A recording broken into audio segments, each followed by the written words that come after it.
Voilà, bonsoir, il est mardi et il est 17 heures et donc c'est notre rendez-vous hebdomadaire de la masterclass Croissance pour tous où on a le plaisir d'accueillir aujourd'hui Christelle. Bonjour ma chère Christelle. Tu vas avoir l'occasion de te présenter dans quelques instants. Donc ces masterclass sont enregistrées, diffusées également sur les réseaux sociaux, donc vous me verrez tourner la tête, c'est que je m'adresse aux réseaux sociaux sur mon deuxième écran et donc vous avez la possibilité de pouvoir revisionner ces masterclass enregistrées en replay.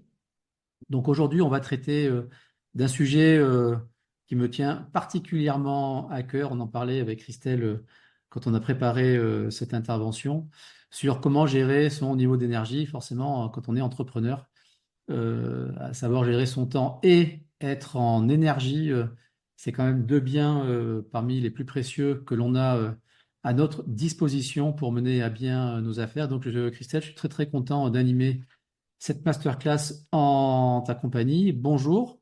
Bonjour Est-ce que Olivier, voilà, tu peux peut-être te présenter avant de démarrer? mais avec plaisir. Donc bonsoir, bonsoir à tous, à ceux qui le verront en direct, à ceux qui le verront en replay. Donc je m'appelle Christelle, je suis kinésiologue. J'ai créé une technique de connaissance de soi qui s'appelle le décodage personnel et j'accompagne. Donc j'ai déjà travaillé pendant 15 années dans le domaine financier. J'ai été chef de projet ici à Luxembourg. Je suis basée à Luxembourg. Et j'accompagne depuis que je suis kinésiologue des personnes dans leur challenge personnel, professionnel, pour atteindre des objectifs précis, pour se préparer à des compétitions, pour évoluer professionnellement, ou alors pour lever des blocages qu'ils ont à travers la kinésiologie, à travers des techniques de coaching, à travers le décodage personnel, à travers les outils et les méthodes que j'ai développés.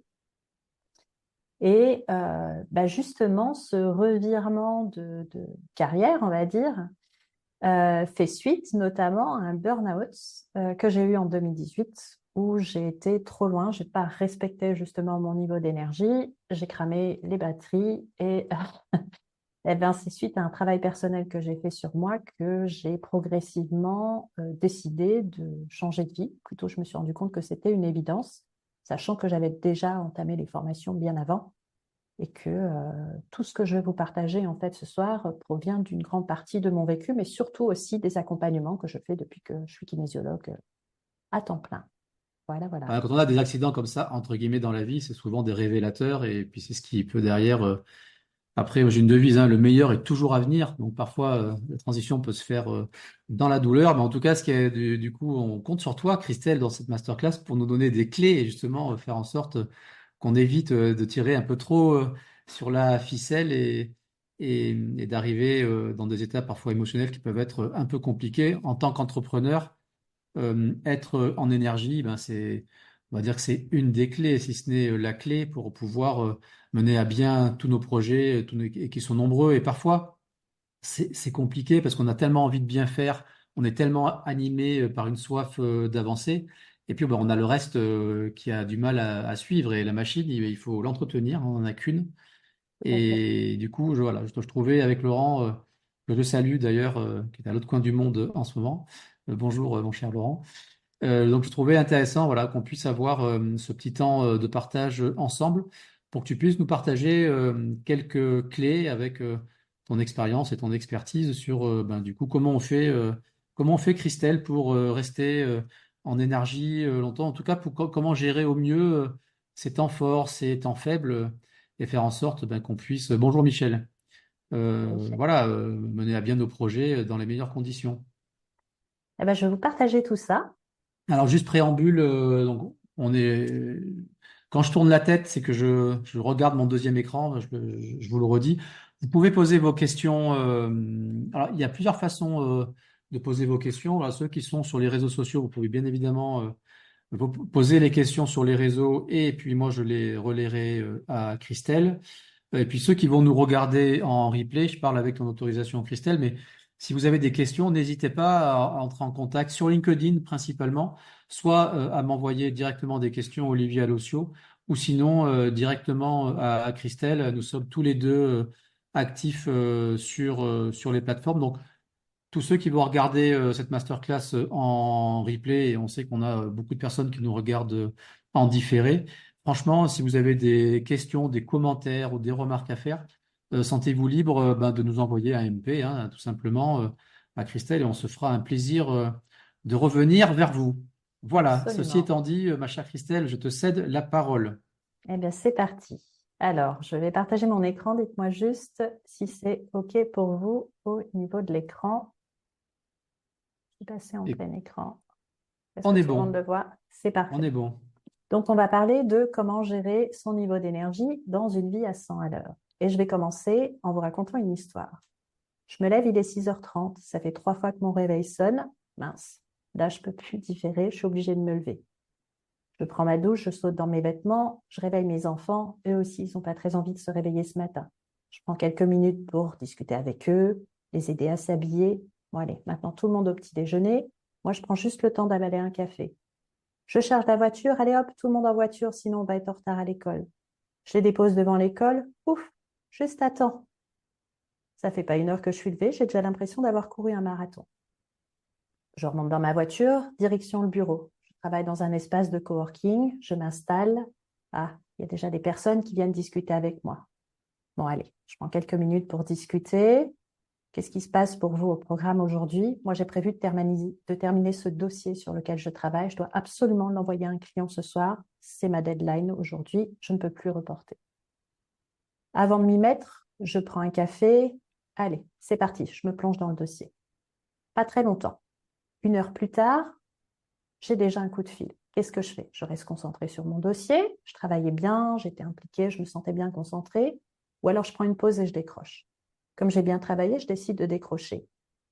Mince, pas de bol, c'est une personne qui veut des renseignements. Bon, allez, je vais prendre, je joue le jeu, sauf qu'une demi-heure plus tard, la personne est encore en train de me poser des questions.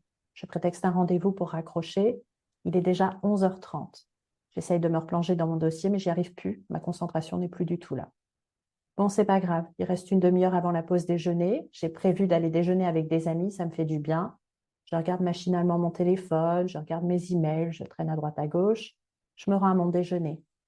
Ah, enfin, un moment de pause dans la journée. Malheureusement, il ne peut pas durer très longtemps. Au bout de 3 quarts d'heure, je m'éclipse. Il est déjà temps que je retourne au bureau pour travailler sur ce dossier. Avant de m'y mettre, je regarde mes messages. J'ai mon fils qui me dit qu'ils se sont un petit peu fatigués. Bon, vivement ce soir. Oui, pour moi aussi. Comme ça, mon dossier sera derrière. Allez, je lui dis que tout va bien se passer et je me replonge dans mon dossier. Pas très longtemps, 3 quarts d'heure plus tard, je vois un pop-up qui s'allume et qui m'indique que mon comptable a besoin d'un dossier important pour finaliser ma déclaration d'impôt. Alors, qu'est-ce que je fais? Est-ce que je continue de travailler sur ce dossier, puisque c'était ma priorité, ou est-ce que je vais répondre à la demande de mon comptable, sachant qu'il a dit le mot interdit, impôt, et tout de suite, bim, ça génère un stress.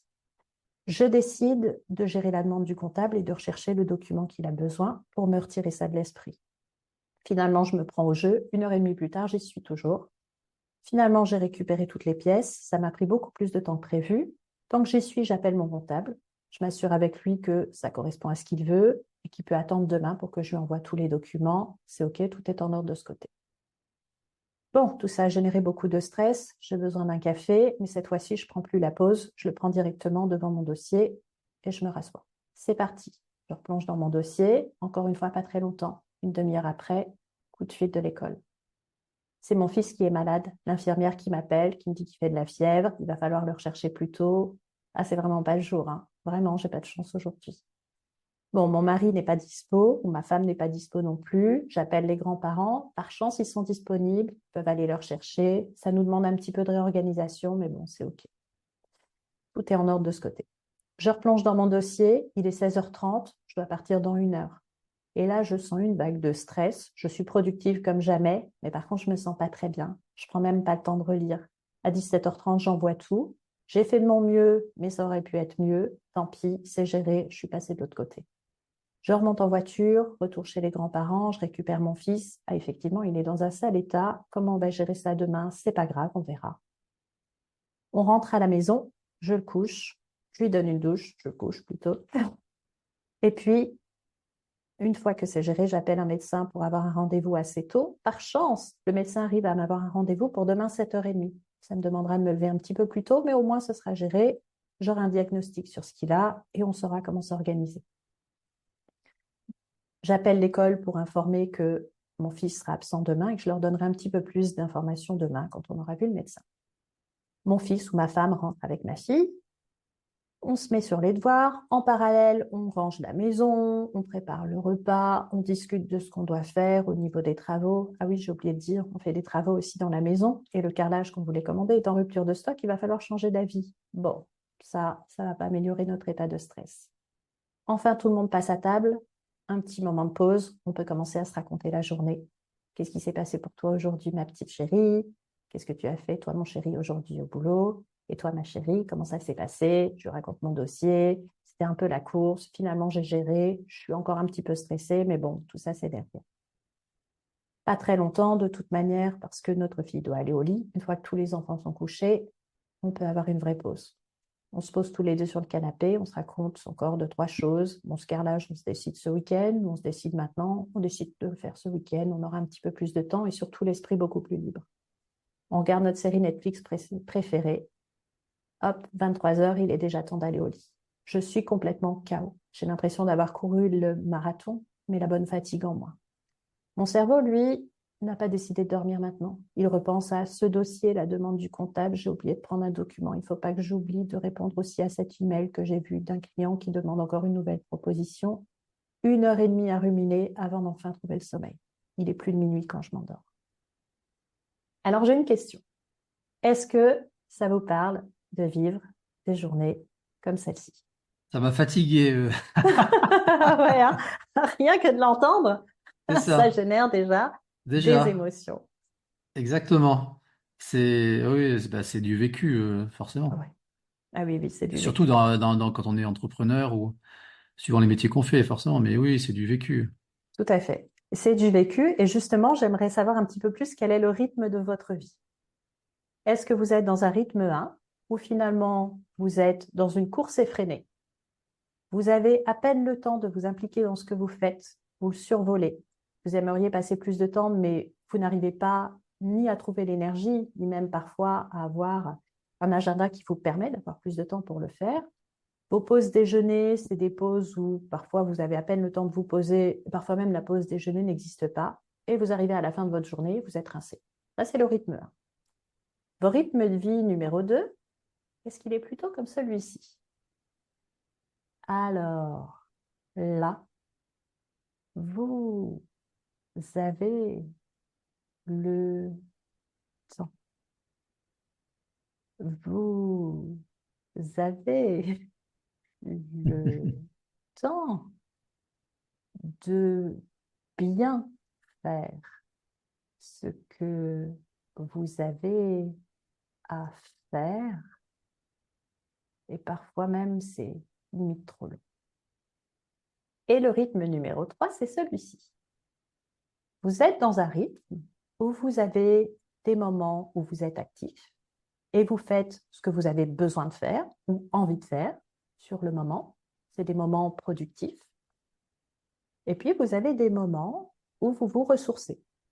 Vous n'êtes pas forcément dans une activité qui va produire quelque chose, mais vous êtes dans une activité qui va vous faire du bien, pour vous autoriser à flâner, à ne rien produire, à prendre du bon temps, à discuter avec vos proches ou avec les personnes que vous aimez, et vous vous sentez dans un bon équilibre de vie.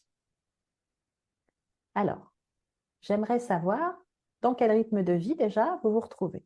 Comme la plupart des gens vont le voir en replay, je vous invite à y répondre par vous-même et à voir est-ce que votre rythme de vie, c'est plutôt la course effrénée de Mario Bros. 2, c'est les paresseux de Zootopie. Ou 3, vous êtes dans un bon équilibre de vie. Déjà, rien qu'avec votre rythme, on va ensuite voir quel est votre niveau d'énergie par rapport au rythme de votre vie. Et alors, ma deuxième question, c'est quel est votre état émotionnel par rapport à votre rythme? Comment vous vivez ce rythme de vie? Est-ce que vous avez une énergie débordante? Votre rythme de vie vous convient, que ce soit un rythme 1, 2 ou 3, ce rythme vous convient parce que vous avez suffisamment d'énergie pour mener à bien toutes les tâches que vous avez à votre agenda et vous arrivez même encore à faire la fête le soir. Votre état émotionnel est plutôt B, c'est-à-dire que là, vous vous sentez complètement débordé submergé, dépassé. Vous ne savez plus où donner de la tête et vous ressentez que vos batteries commencent à être à plat.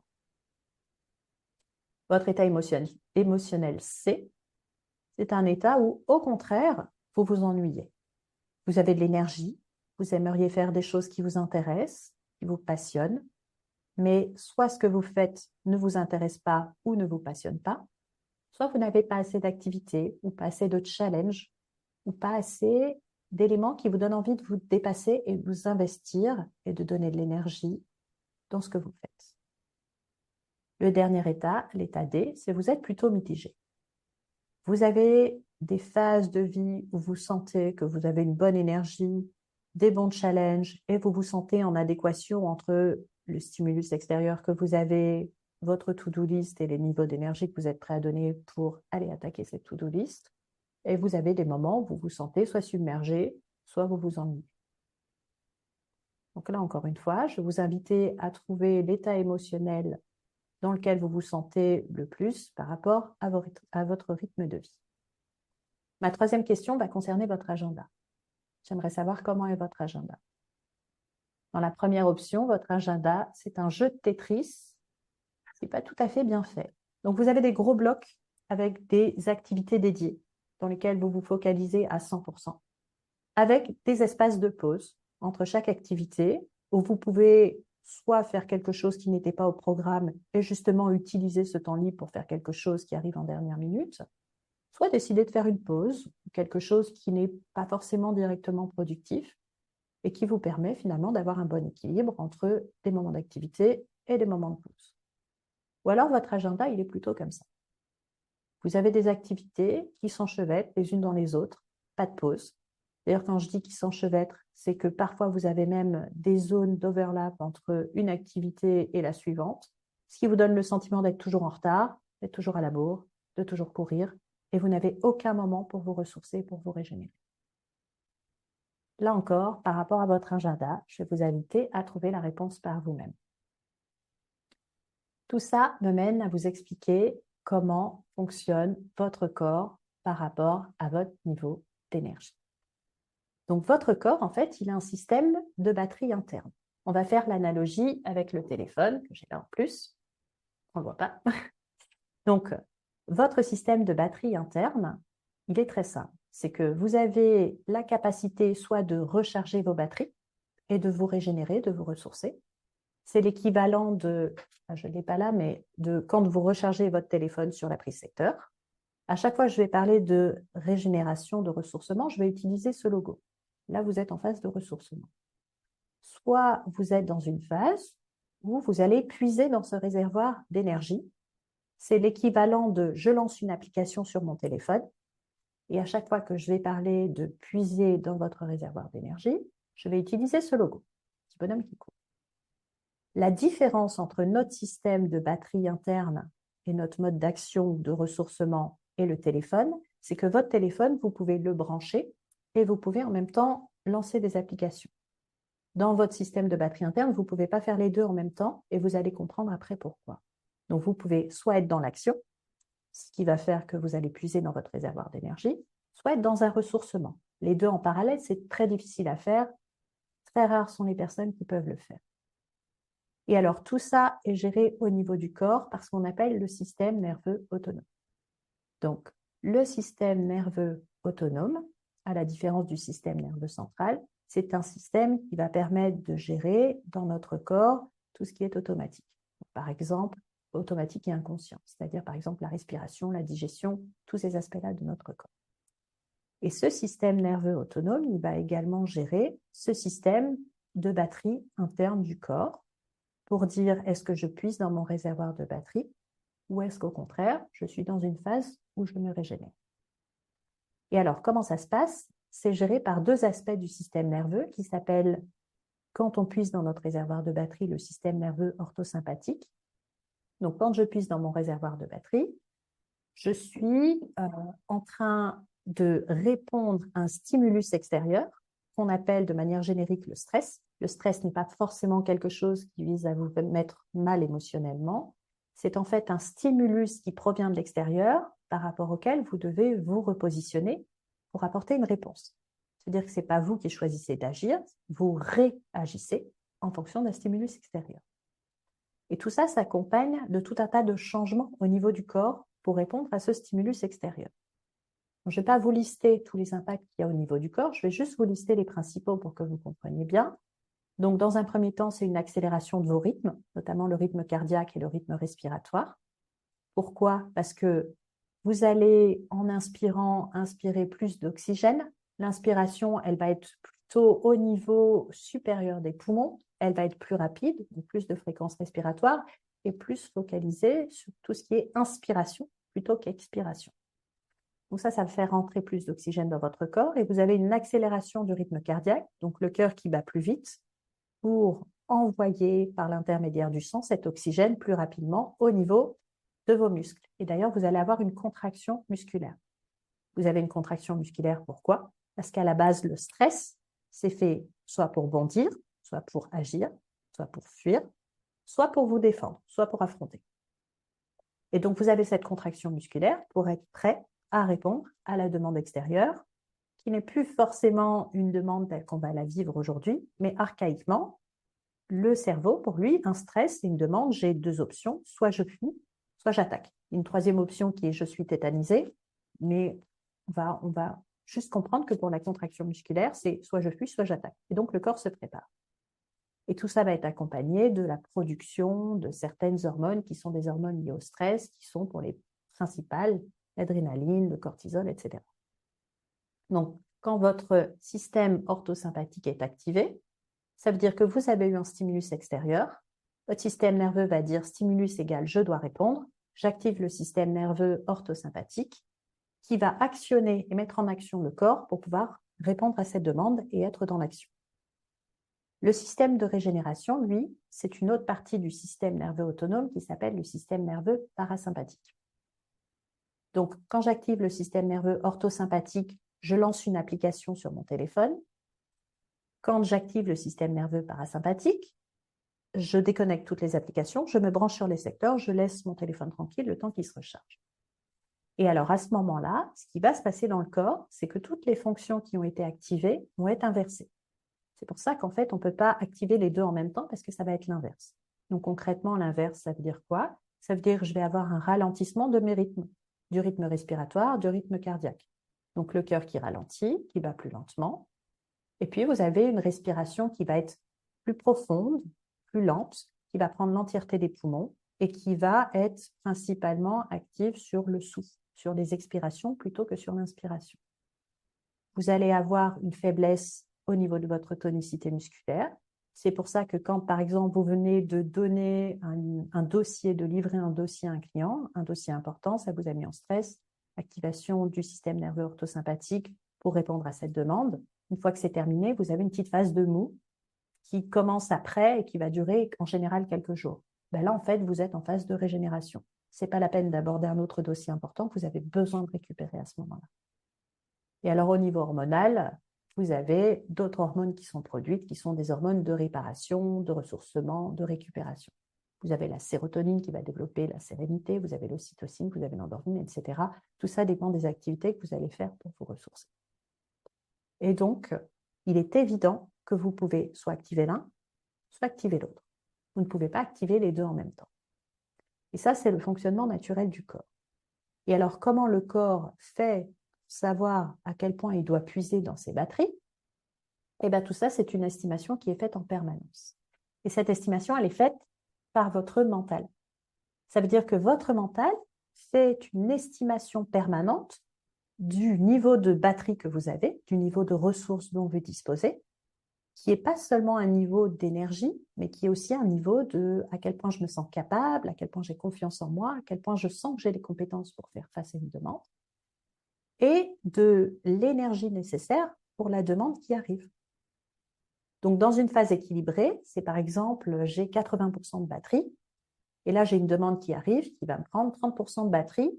OK, je suis plutôt à l'aise sur cette demande. Ou disons que là, même dans cet équilibre, c'est j'ai 80% de batterie, ça va me demander 70% de batterie, je suis à peu près équilibrée. Et donc, il y a des moments où vous faites face à une demande où vous sentez que vous êtes à l'aise, vous avez l'habitude de répondre à cette demande et vous avez largement l'énergie, les compétences, les capacités pour répondre à cette demande. C'est par exemple, vous avez développé un produit depuis bien longtemps, vous avez l'habitude de le vendre et vous avez décidé d'aller démarcher cette entreprise avec laquelle vous avez l'habitude d'avoir des relations. Donc, vous êtes très à l'aise avec le représentant de cette société et vous allez présenter à ce représentant vos services, le produit que vous voulez vendre, le service que vous voulez vendre. Vous connaissez très bien votre argumentaire de vente, vous êtes à l'aise. Vous avez à ce moment-là une estimation faite par votre mental de, disons, 75% d'énergie et vous estimez que bon, pour mener cette réunion, il vous faudra 35% d'énergie parce que vous êtes très à l'aise. Et là, vous êtes dans ce qu'on appelle le bon stress. Le bon stress s'appelle le stress, E-U-S-T-R-E-2-S, c'est-à-dire que vous vous sentez challengé. Ça vous challenge un peu, mais vous sentez que vous êtes capable, vous avez les ressources pour faire face à cette demande. Et à l'inverse, vous pouvez vivre des situations où vous avez le sentiment que vous n'avez pas les ressources, ni les capacités, ni les compétences pour faire face à la demande. Et là, vous vous sentez submergé. Si par exemple, vous avez développé un nouveau service, vous ne maîtrisez pas très bien votre argumentaire de vente, et vous allez essayer de le vendre à un nouveau client, et en plus, vous avez besoin de le vendre, parce que si vous n'avez pas ce chiffre qui rentre à la fin de l'année, vous ne clôturez pas votre chiffre d'affaires comme vous souhaitez le clôturer. Et alors là, vous sentez déjà qu'avec le stress, vous avez mal dormi, vous n'avez pas beaucoup d'énergie, vous êtes qu'à 60% de stress. Et là, vous ressentez que pour ce challenge, avec la pression supplémentaire que vous ajoutez, là, vous ressentez que vous avez besoin de 80% d'énergie. Et là, vous êtes dans un stress négatif qui s'appelle la détresse. Et c'est à ce moment-là qu'émotionnellement, parce qu'ensuite l'impact, il est émotionnel, vous allez vous sentir submergé et vous allez ressentir une accélération de votre rythme cardiaque, des palpitations, les mains moites. Vous allez sentir les symptômes du stress. Donc, cette estimation, elle est faite en permanence par votre mental. Et alors, dans Alors, une phase... je te Oui, coupe, Christelle. Merci pour ce partage et toutes ces informations. Donc, comme j'ai pas mal de questions par ailleurs, j'essaye un peu de synthétiser, reformuler et puis oui. te relivrer ça. Donc, du coup, voilà, je me suis permis de te couper. Donc, on voit bien les différentes étapes par lesquelles, effectivement, tu nous fais passer. Et là où j'essaye d'attirer ton attention, c'est ben, si à un moment donné, on sent que c'est en train de déraper, voilà, qu'on commence. Mais comment on sait, ou est-ce qu'il y a des signaux, comment on fait pour justement s'arrêter et prendre conscience que là, il faut, ou en tout cas, parce que des fois, on tire sur la machine, on tire, mais sans savoir, sans s'apercevoir que ben, elle peut casser. Est-ce que là, il y a des, voilà, ben, les questions qui ressortent, c'est du coup, c'est quoi les signaux où là, on doit vraiment s'inquiéter et s'alarmer? Est-ce qu'il y en a des standards? Est-ce que c'est propre à chacun? Parce on n'a pas tous la même tolérance, j'imagine, au stress. Il y a des personnes qui sont plus capables que d'autres d'encaisser. Et voilà, parce qu'on va dire, la finalité, c'est d'être en énergie et puis bien évidemment de pouvoir aussi gérer ses temps faibles. Mais c'est pas évident de pouvoir avoir du recul sur soi, sa capacité à encaisser et de dire, ben voilà, je suis tiraillé. Souvent, on est tiraillé entre l'envie de bien faire et de mener à bien ses projets parce qu'on est motivé, parce que voilà, ça nous plaît, et puis la machine qui a du mal à suivre. Donc, comment on gère cet équilibre? Et est-ce que tu as peut-être que tu vas en parler après, mais Je vais en il y a parler des après, techniques, mais des astuces. on peut déjà voir par rapport à, tu vois, ce qui est présenté ici, c'est que quand vous êtes en phase de stress, vous allez ressentir ces symptômes. Mais quand vous les vivez sur un long terme, quand vous n'êtes plus dans des phases où vous vous ressourcez suffisamment, bah, vous allez avoir le corps qui va se dérégler. C'est-à-dire que vous avez sans cesse avoir le système nerveux orthosympathique qui va s'activer et vous allez avoir, par exemple, comme symptôme, votre cœur qui s'accélère alors que vous n'êtes pas dans une phase de stress. Vous n'êtes pas en train de faire quelque chose. Vous allez commencer à moins bien dormir. Vous allez commencer à vous sentir fatigué le matin au réveil. Ça, c'est le signe que vous n'allez plus vous régénérer dans des phases de sommeil profond. Ça peut être par exemple une irritabilité. Quand on commence à tomber dans une instabilité émotionnelle, c'est que déjà vous avez énormément de fatigue et que vous n'avez plus le coussin de sécurité qui permet d'avoir la patience que vous avez habituellement. Ça peut être aussi, même quand on va beaucoup plus loin, des problèmes, j'allais dire, psychologiques. C'est-à-dire que vous sentez que vous avez des idées noires, vous tombez dans une dépression, qui n'est pas forcément une dépression profonde et tout de suite, mais vous sentez que vous avez moins d'entrain, moins d'envie. Ça peut être aussi de l'anxiété qui commence à venir un peu plus souvent. Ça peut être aussi lié à des douleurs physiques. Donc là, déjà, quand vous êtes à ce niveau-là, c'est que vous commencez à franchir la ligne rouge. Bien avant ça, vous pouvez vous rendre compte que si votre agenda, il ressemble au jeu de Tetris, un petit peu long avec les animations, mais au jeu de Tetris qui est à droite, c'est que de toute évidence, votre agenda, il n'est pas assez équilibré. Et peut-être que là, vous avez des activités régénératrices qui sont déjà intégrées dans votre agenda, auquel cas là, vous êtes dans un équilibre. Si ce n'est pas le cas, c'est que de toute évidence, comme on l'a dit tout à l'heure, soit vous activez votre rechargement de batterie, soit vous êtes dans l'action. Si vous n'avez aucun moment pour recharger vos batteries, c'est sûr que vous êtes en train de puiser en permanence et vous ne le ressentez peut-être pas à court terme, mais au bout de 3, 4, 5 ans, vous allez voir, votre corps, il vous oublie pas, quoi, en fait. Quand vous êtes à moins de 5% de batterie sur votre téléphone, la batterie, elle est rouge. À partir de moins 20%, à partir de 20% de batterie, la batterie, elle est rouge. Eh bien là, à partir de 20% de batterie pour vous, c'est le moment où tous les symptômes se réveillent. Et donc là, vous êtes déjà en phase d'alerte. Donc, comme sur le téléphone, à partir de 20%, vous passez en mode économie d'énergie. C'est ça, il faut partir en vacances. Mais parfois, on part en vacances et ça suffit pas, hein, parce que souvent, on se retrouve fatigué en vacances, Oui, parce que le parce qu'on mental, casse lui, le ne rythme. décroche pas. Et le Eh gros oui. problème, c'est que le mental, lui, il ne fait pas de différence entre ce qui est réel et ce qui est imaginé. Donc, si quand tu pars en vacances, tu penses à ce dossier que tu dois faire, à ce que tu dois faire en rentrant, aux travaux que tu n'as pas fini, etc., bah, pour le mental, en fait, pour le cerveau, tu n'as pas pris de pause. C'est pour ça qu'il faut réussir à être complètement impliqué dans ce qu'on fait. Et ça, c'est facile à dire, c'est beaucoup plus difficile à faire. Mais je vais vous donner quelques clés, justement, pour Allez, on réussir à le t'écoute faire alors. après. Alors, désolée, les animations, c'est sympa. Alors, du coup, dans un mode de vie activé, on fonctionne comme ça. Une phase active, une phase de régénération, une phase active, une phase de régénération, etc. Sauf qu'en réalité, ça ne se passe pas comme ça. Pourquoi? Parce qu'on a des biais estimatifs. Je vous rappelle, c'est le mental qui estime combien d'énergie je dois avoir pour répondre à une demande, combien de ressources je dispose. Et le problème numéro un, c'est que pour ne pas prendre de risques, le mental, il a tendance à surestimer le niveau d'énergie qu'il faut pour répondre aux demandes.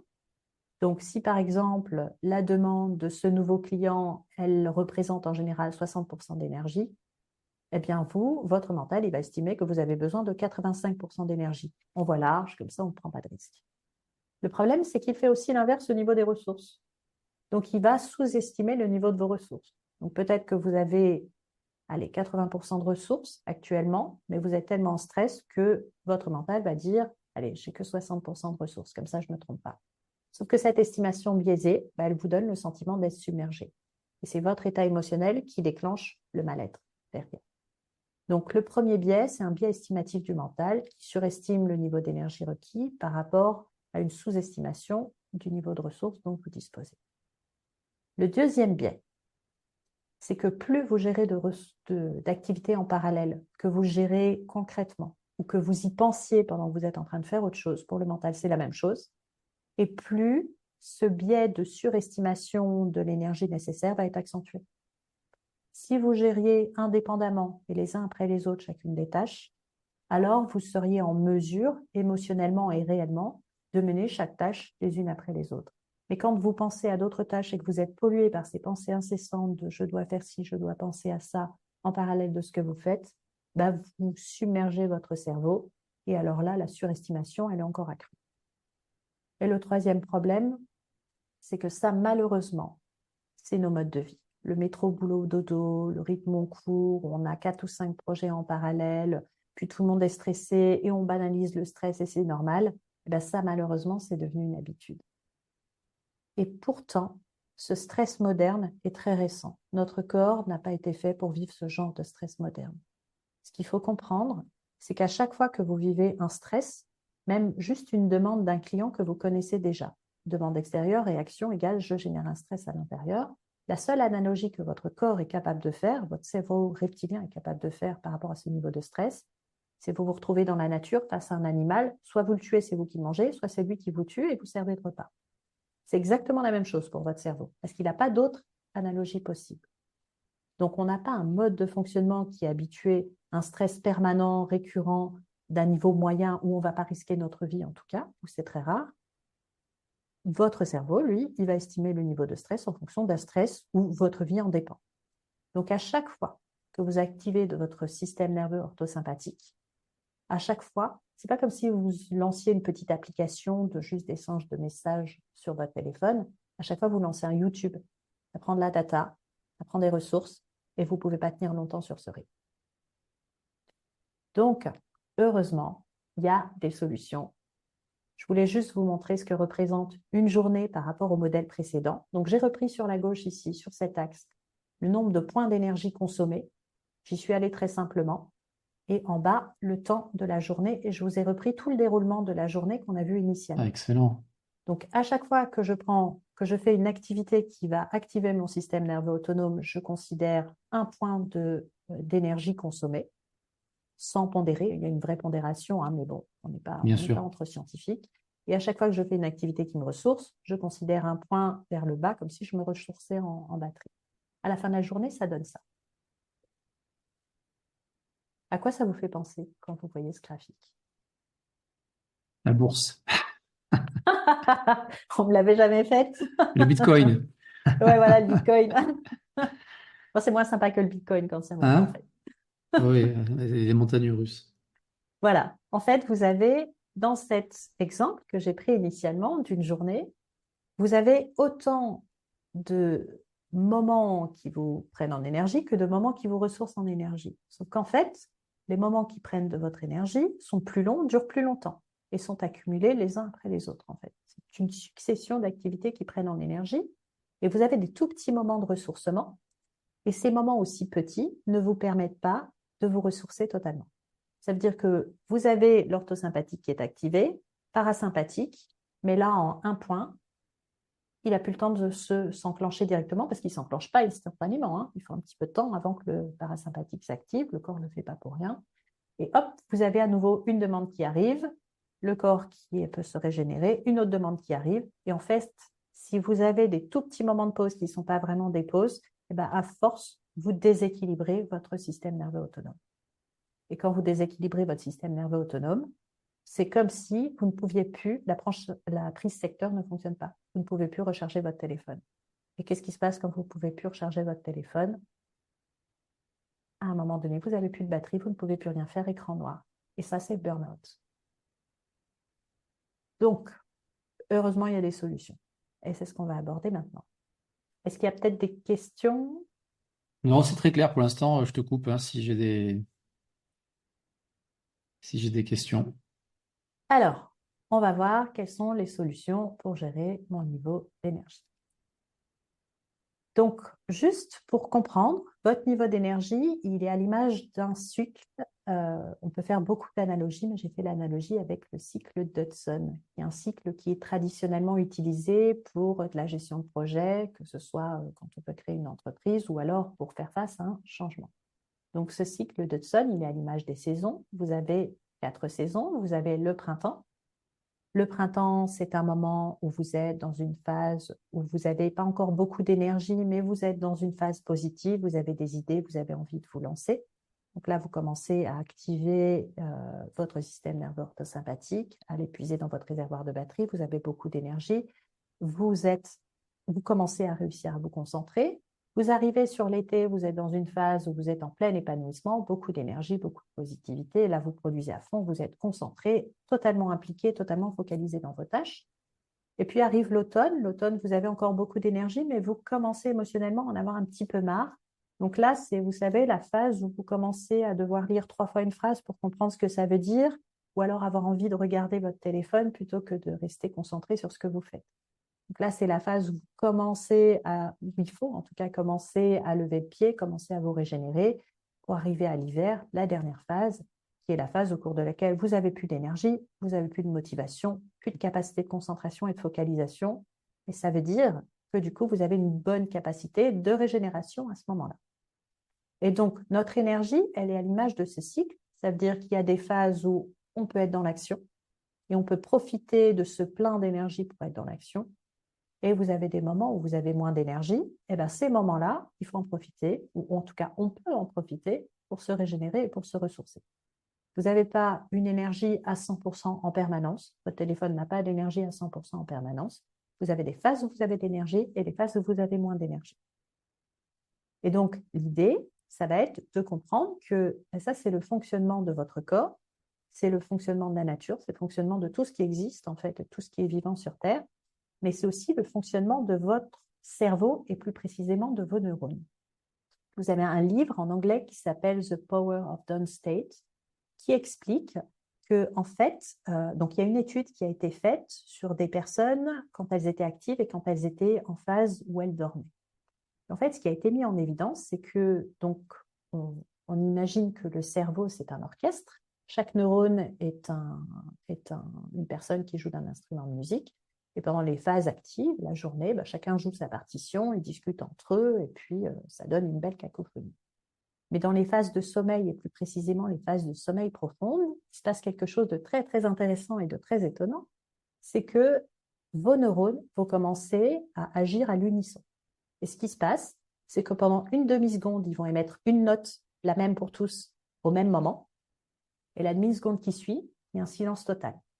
Vous êtes comme en état de mort cérébrale. La demi-seconde qui suit, la même note à l'unisson pour tous les neurones. La seconde qui suit, la demi-seconde qui suit, plus aucun bruit. Et en fait, c'est comme ça que votre cerveau se régénère. Ce qui explique pourquoi il est important de réussir à avoir ces phases de sommeil profond et pourquoi ce sommeil profond est à ce point régénérateur, c'est que vous nettoyez le disque dur de votre cerveau à ce moment-là. Et donc, que vous le vouliez ou non, votre cerveau fonctionne sur ce principe d'action-régénération. Et donc, quand vous menez votre journée, eh bien, le plus important, ça va être de respecter ces cycles. Et pour réussir à les respecter, vous allez devoir changer deux aspects, ce que j'appelle les prérequis. Le premier, c'est de changer une croyance limitante. La croyance limitante qui est, si je fais une pause, je ne fais rien. Si je ne fais rien, je procrastine ou je suis un feignant ou je ne produis rien et c'est pas bien. Tant que vous aurez la croyance que faire des pauses ou ne rien faire n'est pas bon pour vous, vous n'allez pas vous autoriser ni à faire les pauses ou alors vous autoriser à les faire, mais il y a une partie de votre mental qui ne va pas être là et ça ne va pas être vraiment ressourcé. Et ça peut venir d'un modèle éducationnel, ça peut venir de croyances qu'on a eues dans notre enfance, où on s'est fait traiter de feignant et du coup on refuse de l'être, ou alors des parents qui étaient super actifs et qui nous demandaient d'être aussi tout le temps actifs et qui nous interdisaient ou qui ne toléraient pas des moments où on faisait des pauses, des moments où on jouait, où on ne produisait rien. Et bien en fait, c'est important de le faire. Donc c'est important déjà de réussir à changer cette croyance. Donc faire des pauses, c'est se ressourcer. Faire des pauses, c'est pas rien faire, c'est pas rien produire, c'est nécessaire pour me ressourcer. Le deuxième prérequis, ça fait trait à cette fameuse loi de Pareto. Vous savez, la loi qui dit 20% de mes activités génèrent 80% de mes résultats, 80% de mes résultats génèrent 80% de mes activités, génèrent 20% de mes résultats.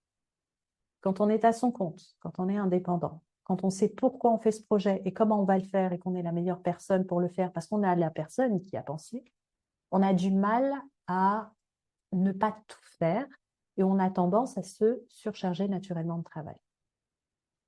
L'idée, c'est de comprendre on ne peut pas tout faire. Et l'idée, du coup, va être de comprendre c'est quoi ces 20% de tâches que je suis le seul à pouvoir faire, qui vont être importantes d'être faites et qui vont générer 80% des résultats que j'estime. Résultats qui peut être ma visibilité, mon chiffre d'affaires, tout un tas de résultats, peu importe la forme qu'ils prennent. Et quels sont dans les 80% de résultats ce que je peux déléguer, ce que je ne suis pas obligée de faire en priorité et que je peux faire quand j'ai moins de focalisation, moins d'attention, ou ce que je n'ai même pas du tout besoin de faire. Et déjà, vous allez vous recentrer sur l'essentiel. Donc, ces deux prérequis, changer ma croyance limitante par rapport aux pauses et comprendre que la pause est nécessaire pour me ressourcer. Je n'ai pas le choix, c'est le fonctionnement de mon corps, je dois le respecter. Tenir sur un long terme, en tout cas. Et me focaliser sur mes 20% d'activités que je dois absolument faire parce que personne d'autre que moi ne peut le faire et parce que c'est ce qui est le plus important pour mon activité, c'est déjà les prérequis essentiels pour vous permettre de mieux gérer votre énergie. Et ensuite, on arrive au niveau des recommandations. Donc, les recommandations, dans un premier temps, c'est d'essayer de connaître vos cycles. Donc, on a une capacité de concentration qui, suivant les personnes, est de 20 à 45 minutes. vous pouvez travailler de manière active, soutenue, focalisée, concentrée pendant 20 à 45 minutes à peu près par personne. Il y a des personnes qui arrivent à tenir un peu plus longtemps, mais c'est rare. En tout cas, ça demande un entraînement. Donc, ce qu'il faut comprendre, c'est que vous pouvez être pleinement présent à ce que vous faites que pendant un maximum de 45 minutes. Ensuite, vous pouvez encore travailler pendant 45 minutes, mais vous allez avoir une attention qui va être un petit peu amoindrie parce que l'autre donnée clé, c'est que vous avez une capacité d'absorber des informations pendant 1 heure et demie. C'est comme si vous aviez un disque dur à court terme. Pendant 1 heure et demie, il emmagasine l'information. Au bout d'1 heure et demie, vous ne pouvez plus rien capter. Vous savez, quand on est au volant, on conduit. Pendant 1 heure et demie, on est actif. Ensuite, on est en pilote automatique. On ne sait plus trop ce qui s'est passé. Ben là, quand vous faites une pause toutes les 2 heures et que vous respectez ces pauses toutes les 2 heures, ben il y a quand même une demi-heure où vous n'étiez plus vraiment présent au volant. Pourquoi? Parce que vous avez rempli votre disque dur, votre mémoire à court terme, et là, vous avez besoin d'une pause. Et cette pause, elle va permettre de rebalancer ces informations à court terme dans une mémoire à long terme. Ça vide, ça clean en fait votre disque dur à court terme. Hop, après une pause, vous êtes à nouveau disponible pour emmagasiner de l'information pendant 1 autre heure et demie. Donc, connaître vos cycles, concrètement, comment vous pouvez faire, là, vous n'avez pas d'autre choix que de travailler montre en main. Donc, est-ce que, par exemple, quand vous vous réveillez le matin, est-ce que vous vous sentez prêt à travailler, à allumer votre ordinateur? Vous avez très envie. Ça va être lié à votre état émotionnel, hein. J'ai très envie, j'ai plein d'idées, j'ai plein d'énergie, j'adore, je me sens bien quand je le fais. Et là, vous allez pouvoir travailler activement dès votre réveil. Donc, vous savez que c'est une phase où vous avez une grande capacité de concentration. À quel moment cette capacité de concentration, cette envie, cette idée, parce que c'est à ce moment-là qu'on est plus créatif, arrive également dans votre journée? En général, on a 2 phases. À vous de voir si c'est le matin, à quel moment de la matinée, si c'est dans l'après-midi, fin de journée, très tard le soir, ça dépend des personnes. Et à ces moments-là, vous allez pouvoir fixer vos activités qui demandent le plus de concentration. Et à quel moment, et du coup, combien durent ces phases de concentration? Ça dure 1 heure et demie, ça dure 3/4 d'heure, ça dure 20 minutes, et vous pouvez vous entraîner à les faire durer un petit peu plus longtemps. À la fin de chaque phase de concentration, il faudra faire une pause.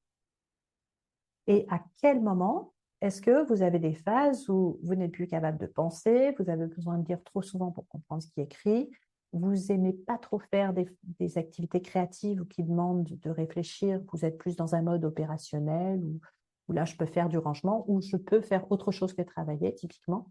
Donc, l'idée, ça va être dans un premier temps de bien repérer vos cycles. Et là, il faut vous écouter. Ça va être important de le faire. Et c'est pour ça que c'est bien qu'il n'y ait pas de règles, parce que ça va vous obliger à écouter ces signaux internes qui vont vous indiquer, attention, là, je franchis la ligne rouge, ou ah non, là, je suis cool. Ça va vous permettre, du coup, d'ajuster votre planning et de faire, finalement, un agenda à la mode Tetris, mais pas le Tetris qui était du côté droit. En tout cas, sur mon écran, c'était le Tetris qui était bien fait, mais le Tetris de l'autre côté avec des pauses. Donc, je vous invite à connaître vos cycles, non seulement au niveau de votre journée, mais aussi au niveau de votre semaine, pour adapter votre planning, non pas seulement au niveau des journées, mais aussi au niveau des semaines. Et si je vous donne cette recommandation, c'est que vous allez voir au niveau des ressourcements, parfois vous avez besoin d'intégrer dans votre agenda des phases de ressourcement, parce que c'est des phases qui peuvent durer 1 heure à 2 heures. Et donc l'idée, c'est de dire, il y a des moments où j'ai plus envie de travailler, c'est tel jour de la semaine à tel moment. Et là, je mets mes activités où j'ai besoin de réfléchir, je produis des nouveaux projets, ou je réponds à des demandes clients qui sont un petit peu spécifiques, où j'ai besoin d'être dans la créativité ou de réfléchir un petit peu plus. J'ai des moments où je suis moins disposée à travailler, par exemple le lundi matin, je n'ai pas très envie de reprendre ma semaine, j'ai envie de me remettre de mon week-end. Faites de l'admin à ce moment-là. L'admin, ça ne demande pas toujours de réfléchir, mais bon, il faut le faire. Comme ça, vous en débarrassez dès le début de la semaine. Et puis, il y a des phases où là, j'ai carrément envie de prendre une pause. Où là, par exemple, j'ai bien travaillé lundi, mardi. Mercredi matin, je vais commencer par prendre soin de moi ou alors faire une balade. Et puis, à ce moment-là, je garde 2 heures dans mon agenda. Je ne mets pas de rendez-vous client, je ne travaille pas, je ne suis pas devant mon ordinateur, je fais totalement autre chose. Donc, vous allez pouvoir adosser vos cycles quotidiens et hebdomadaires en fonction de votre agenda. Plutôt l'inverse, adosser votre agenda en fonction de vos cycles. Donc, ça demande de bien connaître vos cycles. Ça ne va pas se faire du jour au lendemain. Ça va demander d'avoir une vraie connexion avec vous. Je vais vous donner des exercices pour pouvoir le faire. Et pour adapter votre agenda au niveau hebdo, voire au niveau mensuel, voire au niveau annuel. Ça, c'est vous qui voyez après, pour optimiser vos phases où vous êtes en pleine production énergétique ou les phases où vous avez besoin de vous ressourcer. Ma troisième recommandation, c'est de fractionner vos activités. Ça, c'est la fameuse méthode Pomodoro. Ça veut dire que vous avez des phases où vous allez être pleinement concentré à ce que vous faites. Pas le droit de décrocher le téléphone. Vous retournez, vous retirez toutes vos applications qui vous mettent des pop-ups sur votre ordinateur. Vous retournez votre téléphone portable. Vous vous isolez, vous faites ce que vous voulez. Et vous dédiez ce temps, 45 minutes à 1h30 du coup, à faire uniquement l'activité que vous avez prévu de faire. Et ensuite, vous faites une pause. Vous recommencez à travailler, vous faites une pause. Et dans ces moments où vous allez vous autoriser à travailler, comme vous savez que ça va durer la période que vous vous êtes fixé, pas plus, parce qu'après vous mettez votre téléphone qui sonne, ou vous avez un moyen de vous rendre compte que vous pouvez faire une pause à ce moment-là, vous allez vous autoriser à être totalement focalisé sur ce que vous faites, à être plus productif, à être plus concentré. Et en fait, ça va être beaucoup plus efficace au niveau de vos résultats. Et dans ces moments de pause, donc l'idée c'est de vous autoriser à faire des pauses.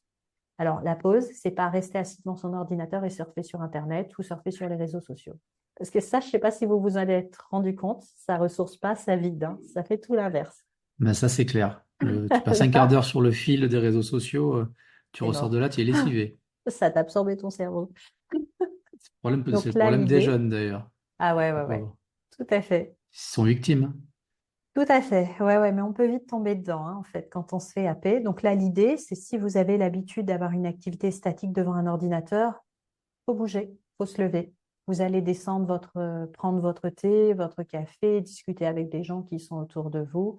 Vous allez bouger, vous allez vous obliger en bougeant à votre cerveau fonctionner autrement et vous allez voir, vous allez être pleinement ressourcé, pleinement régénéré, beaucoup plus frais. Vous avez vidé votre mémoire à court terme, elle est fraîche. Et comme vous avez fait autre chose, votre cerveau a fonctionné différemment pendant l'espace de cette pause qui peut durer entre 5 et 15 minutes. C'est vous qui voyez, parfois plus. Et ensuite, vous êtes prêt à revoir autre chose. Et c'est là où vous savez, vous retournez devant votre ordinateur, vous voyez les fautes que vous n'avez pas vues. Ou cette tournure de phrase, en fait, ça ne va pas du tout. Mais l'idée, c'est peut-être de le présenter d'une autre manière, comme ça, ce sera plus facile. Et comme vous avez bougé, vous voyez autre chose. Mais c'est contre-intuitif un peu tout ça quand même, parce qu'on est quand même été éduqués. Et puis dans le monde de l'entreprise, voilà, il y a ça, en tout cas en France, il y a les horaires, il y a les tâches. Puis ben, je me lève du bureau, mais où tu vas? Ben, tiens, je vais faire ma pause.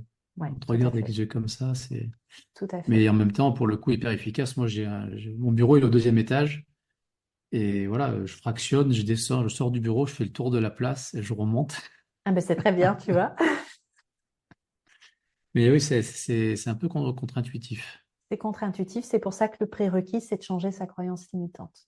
Si C'est vous, ça. vous êtes à l'aise avec ça, vous vous autoriserez à le faire. Sinon, il y a une pression sociale énorme qui ne nous autorise pas à faire des pauses. Mais aller prendre un café tous les trois quarts d'heure, c'est vrai que ça peut être vite vu comme il est pas très productif. Et si par contre vos résultats sont là et que finalement ce qu'on vous demande de faire est fait et bien fait, on vous laissera tranquille avec la manière dont vous gérez votre temps. Je crois qu'il Alors, y a de l'ouverture quand même un là-dedans. entrepreneur, il est en conscience et puis il gère son temps comme il l'entend. Mais si on déborde un tout petit peu du sujet et qu'on retourne dans le monde de l'entreprise avec les managers qui gèrent du coup des collaborateurs, là, c'est plus que des croyances limitantes qu'il faut s'enlever. C'est de la culture. C'est de la culture, voilà. C'est là où il faut avoir un sacré niveau de confiance en soi Ouais, pour oser aller contre l'idée reçue que si je fais une pause, je ne produis pas. La prochaine fois, il faudra répondre, mais si je me régénère. C'est c'est Christelle ça. qui l'a dit. Alors, il nous reste pas beaucoup de temps, Christelle. Du coup, c'est très Ça intéressant. touche à sa fin. Super, Donc, excellent. dans les activités pour faire des pauses que vous pouvez intégrer soit à court terme, soit à long terme, je vous propose deux manières de les voir. Moi, c'est ce que j'appelle dans un premier temps les temps pour soi. Donc ça, c'est des pauses plus longues. Les temps pour soi, c'est quoi? C'est des activités où vous êtes actif, vous n'êtes pas forcément seul, vous pouvez être avec d'autres personnes.